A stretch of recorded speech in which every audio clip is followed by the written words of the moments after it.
Hello students, welcome back to organize knowledge channel. और आज की इस वीडियो में बच्चों हम डिस्कस करेंगे worksheet number 14 for class 7। Subject है सोशल साइंस और ये वर्कशीट आपके लिए 13 नवंबर 2020 के लिए शेड्यूल की गई है।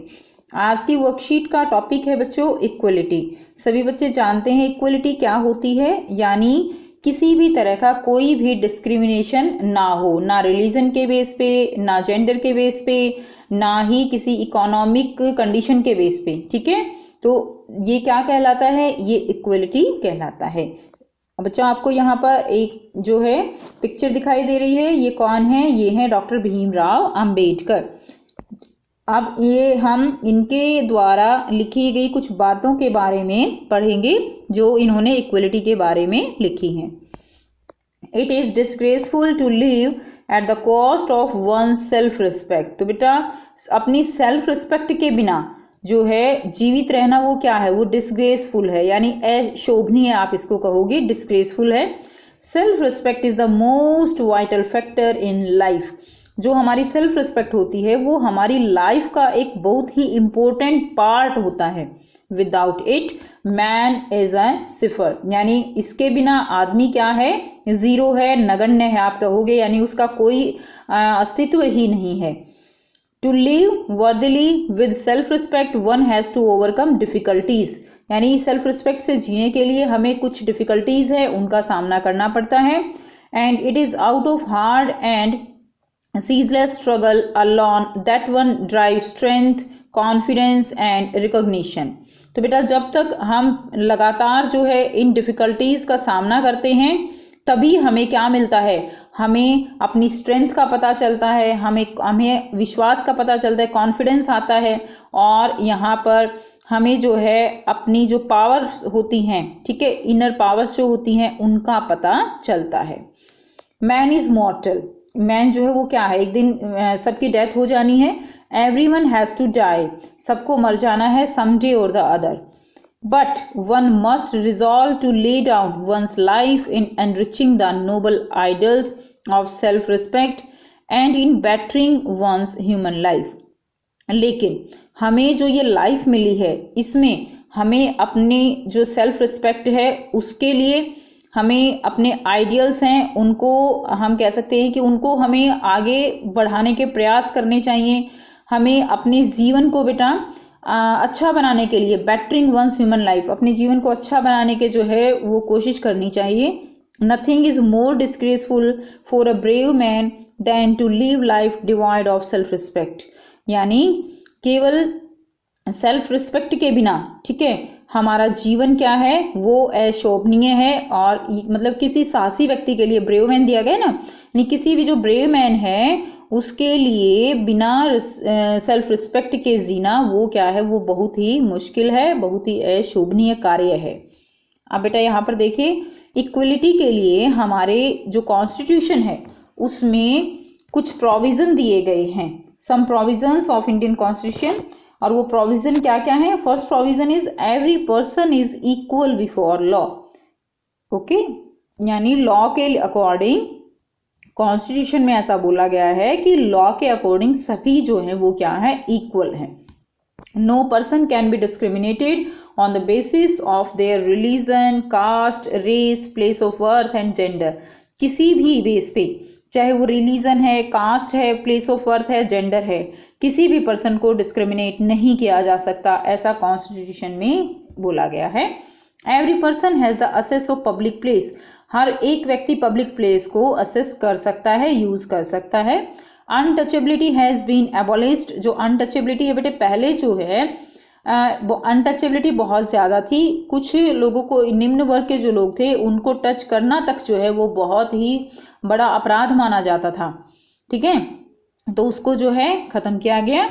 नेक्स्ट देखिए, now the two ways in which the government has tried to implement the equality that is guaranteed in the constitution is first through laws and second through government programs or schemes to help disadvantaged community। तो बेटा दो तरीकों से जो government है उसने try किया है इक्वलिटी का जो कंसेप्ट हमारे कॉन्स्टिट्यूशन में सबके लिए दिया गया है उसको लागू करने के लिए। तो पहला तो क्या है? लॉज के थ्रू, और दूसरा है बेटा गवर्नमेंट की जो प्रोग्राम्स हैं, स्कीम्स हैं, जिनके अंडर जिन लोगों को कोई पहले एडवांटेज नहीं मिली, सुविधाएं नहीं मिली, उनको ये स्कीम जो है वो सुविधाएं प्रोवाइड कराती हैं। There are several laws in India that protect every person right to be treated equally। और हमारे जो लॉज हैं इंडिया की, ठीक है, उसमें भी क्या है कि कुछ लॉज में ऐसा दिया गया है कि जिसमें अगर पर्सन के कोई भी जो राइट है किसी पर्सन का, अगर वो इक्वली ट्रीट नहीं होता है तो उसके लिए वो अपनी कंप्लेंट कर सकता है। In addition to laws, the government has also set up several schemes to improve the lives of communities and individuals who have been treated unequally for several centuries। और हमारे जो स्कीम्स हैं, ठीक है, उन्होंने कुछ स्कीम्स भी ऐसी प्रोवाइड की गई हैं जिनमें जिन लोगों को काफ़ी समय से उनको अनइक्वल ट्रीट किया गया, ओके, उनके लिए ये स्कीम्स हैं। और जिसमें हम एग्जाम्पल ले सकते हैं रिजर्वेशन का। सभी बच्चे जानते हैं रिजर्वेशन क्या होती है। तो जो ये रिजर्वेशन का कंसेप्ट था ये उन्हीं लोगों के लिए लाया गया जो कि समाज के अंदर जिनको इक्वल ट्रीट नहीं किया गया था, उनको ज़्यादा से ज़्यादा ग्रेटर अपॉर्चुनिटी देने के लिए इस तरह की स्कीम्स वो लागू की गई। ठीक है, अब देखिए नेक्स्ट है मिड डे मील। आप सभी बच्चे जानते हैं मिड डे मील क्या होता है। तो जो लंच दिया जाता है गवर्नमेंट स्कूल्स में वो क्या है, मिड डे मील है। This refer to the program introduced in all government elementary schools to provide children with cooked lunch. तो बेटा ये गवर्नमेंट का एक प्रोग्राम था, ठीक है, स्कूल्स में, जिसमें एलिमेंट्री स्कूल्स में, जहाँ पर जो लंच है वो कुक्ड लंच बच्चों को दिया जाता है। Tamil Nadu was the first state in India to introduce this scheme. Tamil Nadu ऐसा जो है पहला स्टेट था इंडिया का जिसमें ये स्कीम वो लागू की गई थी इन 2001। तो 2001 में ये स्कीम लॉन्च की गई थी तमिलनाडु में। The supreme court asked all states governments to begin this program in their schools with in 6 month. उसके बाद देखिए जो सुप्रीम कोर्ट है उसने सभी जो स्टेट गवर्नमेंट थी उनको ऑर्डर किए कि विद इन 6 मंथ ये हर एक स्कूल में, हर एक स्टेट में लागू हो जानी चाहिए। This program has had many positive effects. तो ये जो प्रोग्राम था मिड डे मील का, इससे काफ़ी पॉजिटिव इफेक्ट रहे। वो क्या क्या थे? These include the fact that more poor children have begun enrolling and regularly attending school. इससे क्या हुआ कि जो पुअर चिल्ड्रन थे, जो जिनको खाना भी अच्छे से नहीं मिलता था, तो उन्होंने स्कूल में ज़्यादा से ज़्यादा एनरोल करना शुरू किया और स्कूल को रेगुलरली अटेंड करना शुरू किया क्योंकि उनको खाना वहीं मिल जाता था। And teachers reported that earlier children would often go home for lunch and then not return to school. जो टीचर्स थे उन्होंने रिपोर्ट करके बताया था कि जो बच्चे हैं ये लंच के लिए घर चले जाते हैं और उसके बाद वापस नहीं आते। But now with the mid day meal scheme being provided in school, अब जो मिड डे मील है वो बच्चों को स्कूल में ही प्रोवाइड किया जाता है। देयर अटेंडेंस हैज़ इम्प्रूव्ड, उससे उनकी अटेंडेंस इम्प्रूव हुई है। This program has also helped reduced caste prejudice. और ये जो प्रोग्राम है इससे जो है कास्ट का जो प्रीजुडिस हैं वो भी कम हुए हैं। यानी जो बच्चे हैं वो सब मिलकर बैठकर खाना खाएंगे। वो ऐसा तो नहीं होता स्कूल में कि कोई कास्ट अलग बैठ के खाना खाएंगे, ये बच्चे अलग, तो वहाँ पर सब बच्चे मिलके खाना खाते हैं। ठीक है, वो फिर चाहे किसी भी कास्ट का हो, किसी भी रिलीजन का हो। उससे क्या है कि बच्चे देखिए जो बच्चे हैं वो उनके जो ब्रेन है उनके अंदर ये चीज़ें फिर नहीं आएंगी कि इस कास्ट के साथ नहीं बैठना या इस रिलीजन के लोग जो है ये खराब होते हैं। ऐसी प्रेजुडिस की जो भावनाएं हैं वो उन बच्चों में नहीं होंगी। नेक्स्ट देखिए, even though persons are aware that discrimination is against the laws. देखिए सभी पर्सन जानते हैं कि डिस्क्रिमिनेशन ये जो लॉ है उसके अगेंस्ट है, but still they continue to treat people unequally on the basis of their caste, religion, race, differently abled, economic status and gender। फिर भी बच्चों लोग जो है वो डिस्क्रिमिनेट करते हैं, ठीक है, उनकी किसी के कास्ट के बेस पे, रिलीजन के बेस पे, ठीक है, रेस या डिफरेंटली एबल्ड होते हैं, हैंडीकैप या इकोनॉमिक स्टेटस, पुअर और रिच के बेस पे, जेंडर के बेस पे। तो इन सभी बेस पे इतनी एजुकेशन होने के बावजूद और ये पता होने के बावजूद कि ये अगेंस्ट द लॉ है, तब भी डिस्क्रिमिनेशन हमारे समाज में, हमारी कंट्री में फैला हुआ है। It is only when people begin to believe that no one is inferior, ये सभी लोगों को समझना होगा कि कोई भी inferior नहीं है, and that every person deserve to be treated with dignity, और हर एक person अपनी dignity के साथ जो है अपनी डिग्निटी को डिजर्व करता है, जो जैसा काम करता है वो उसकी डिग्निटी है और उसको वो जो है डिग्निटी उसकी रहनी चाहिए, चाहे वो कोई भी काम करे। That present attitude can change, तो इससे क्या होगा कि जो एटीट्यूड है लोगों का, सोचने की जो सोच है उनकी, वो चेंज होगी।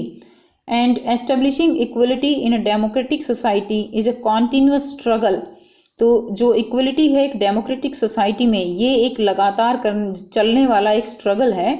इन which individuals as well as various communities has to cooperate, और इसमें जो भी कम्युनिटीज हैं जो उन सबको या हर एक पर्सन जो इंडिविजुअल्स हैं सबको क्या है, सबको अपना कोऑपरेशन करना ज़रूरी है, तभी ये जो सोच है इनइक्वलिटी की वो जो है हमारे कंट्री से निकल सकती है।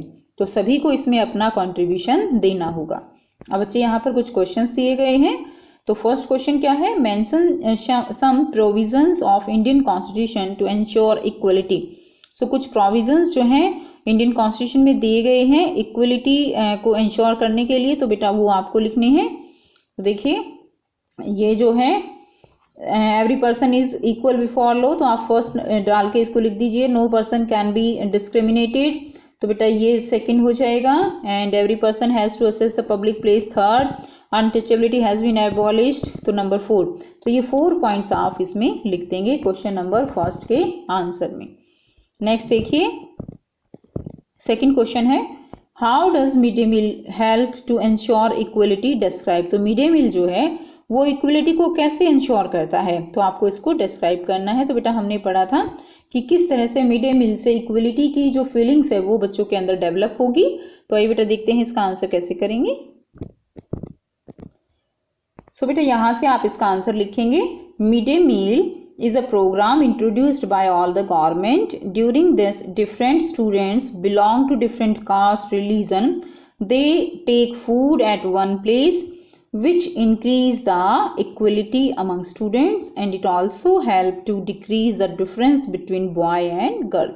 तो जो बॉय एंड गर्ल के बीच में जो डिस्क्रिमिनेशन होता है उसको भी रिमूव करने में ये हेल्प करती है। ठीक है, नेक्स्ट क्वेश्चन,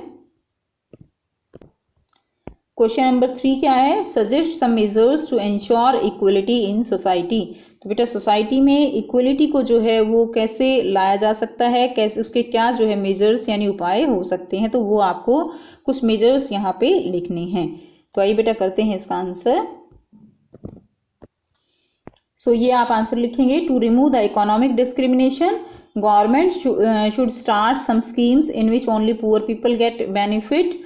ओके, सेकंड क्या है, यानी इकोनॉमिक डिस्क्रिमिनेशन को निकालने के लिए कुछ ऐसी स्कीम जो वो स्टार्ट होनी चाहिए जिनसे जो पुअर पीपल है उनको बेनिफिट हो।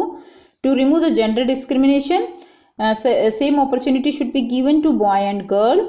And third one is to remove the religion discrimination, every religion should be treated as equal, सभी जो रिलीजन है उनको इक्वल समझना चाहिए। तो ये थी बच्चों आपकी आज की वर्कशीट। आई होप बेटा आपको वर्कशीट क्लियर है। कोई भी प्रॉब्लम है आप कमेंट करके पूछ सकते हो।